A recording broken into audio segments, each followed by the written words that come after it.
আল্লাহ বলে, বন্ধু আপনি এবার বলে দেন, জান্নাতের কথা শুননা যদি আমার কোনো বান্দা মনে মনে ভাবে যে আল্লাহ কথা তো ভালো, জান্নাতে তো যাওয়া দরকার, যাইতে তো মন চায়, তা আমি যে পরিমাণ গুনাহ করছি হুজুর, যে পরিমাণ নাফরমানি করছি, আমি কেমনে যাবো? আমার তো গুনাহ অনেক বেশি।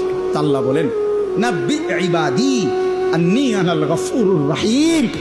বন্ধু বলে দেন, বান্দা গুনাহ যত বেশি হোক কোনো অসুবিধা নাই, আমি আল্লাহ গফুর রহিম, আমি চূড়ান্ত ক্ষমাশীল, আমি চূড়ান্ত দয়াবান।